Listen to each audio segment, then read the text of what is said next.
it was possible. For one, Netflix is still able to pump out good shows. But two, an anime live-action adaptation was beyond successful. The One Piece adaptation blew everybody out the water and set a new standard for anime adaptations, which, to be honest, wasn't really a high thing to begin with. To celebrate, I wonder what other hidden Netflix gems are hiding, just waiting to be discovered. Wait. Hold on.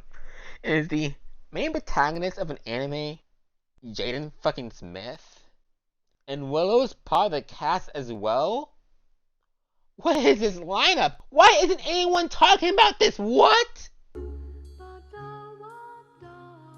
I now know why absolutely no one is talking about Yokio. Okay, so from what I could understand, the show was supposed to air during a segment dedicated toward animation under the Fox channel family. But the segment got scrapped into this thing was left homeless until Netflix came along and decided to associate itself with this dumpster fire for God knows why. And based on the reviews, Yokio should have been scrapped alongside the Fox animated segment. So the question remains, how did we get here? And why do people say this show is bad?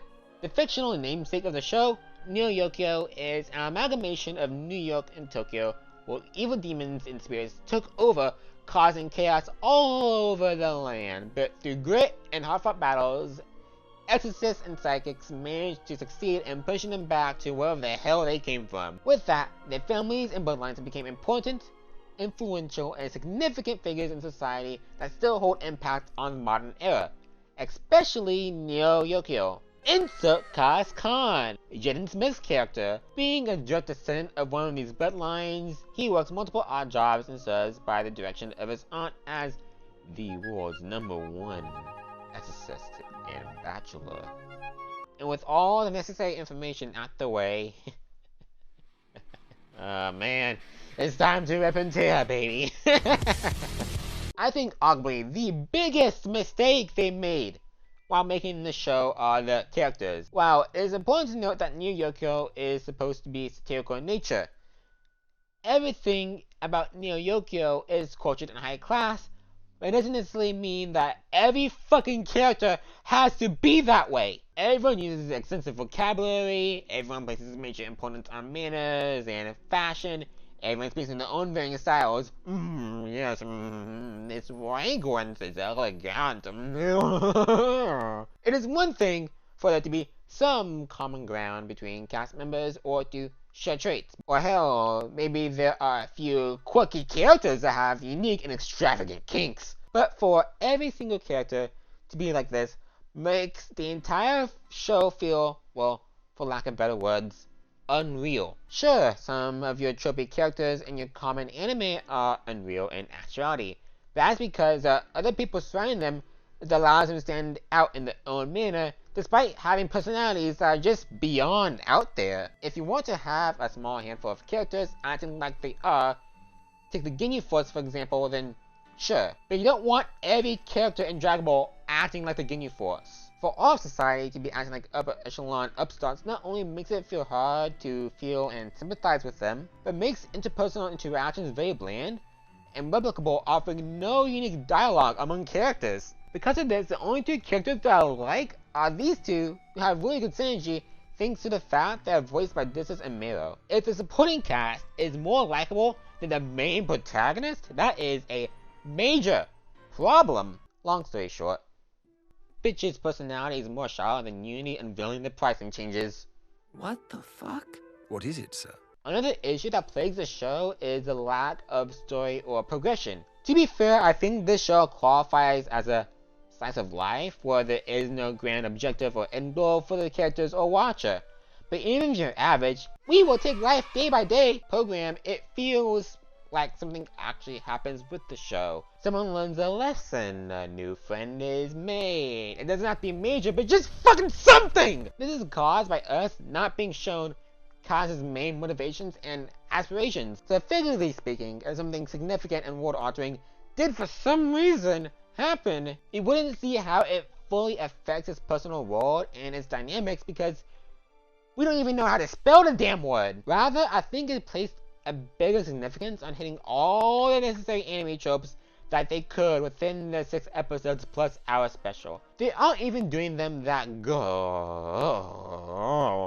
Never mind. I love these classic anime tropes. I don't care if it's a man, if it's a hole, there's a hole. It's on site at this point! And the last thing I don't think many people would realize is that the creators ended up targeting the wrong audience. I think it's fairly obvious, as I've already said, that Yokio is supposed to be a satirical social commentary, but for some reason it targets an anime audience when it more so acts like a late night adult show you see after Cartoon Network switches to Adult Swim. The main setting is a mashup between New York and Tokyo, like how they mashed up San Francisco and Tokyo in Big Hero 6, but you can see neither in the world they built. I feel like they just made an American city in anime style in hopes that would be close enough. I mean shit, with how people acted, it would make more sense if it was just straight up LA. Instead of outsourcing to an anime studio, if they focused more on a unique sense of animation style that fit with what they were trying to do within the show, it would improve everything tenfold. I don't know why they had to make the show as an anime style, but they did. Keynote, notice how I never got this entire video called the show an quote-unquote anime. Yes, it was made by a Japanese animation studio, so against my technicality, but despite all that, it feels more foreign to other anime than when a major company CEO decides to tour the wrong side of the neighborhood while wearing a red suit. The unfortunate thing is that despite how they call this painting, I do actually like the skeleton they built. A high-class society that is built upon major, multiple families and the hard work fighting against the taboo they could have explored into personal politics between families. How certain families fall from grace and collaborate with devils for their own personal game. Or the gap between the common citizen and famous exorcists. Hell, you have a giant-ass underwater city that I think has less screen time and references to a literal piece of giant-ass Toblerone, which, by the way, actually exists. Do I recommend people to watch Yokio?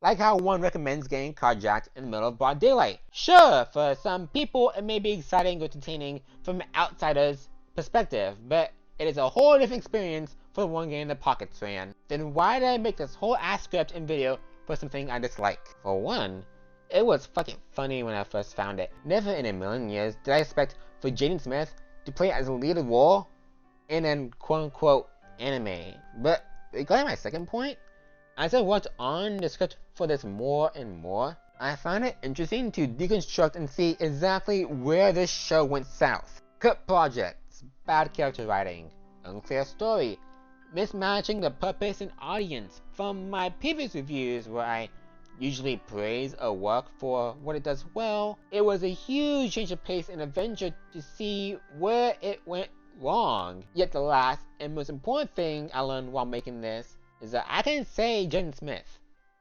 I can say Willow Smith. Shit, I can get a bit spicy and say Will Smith. But I can never, ever, ever say Jada Smith. Oh!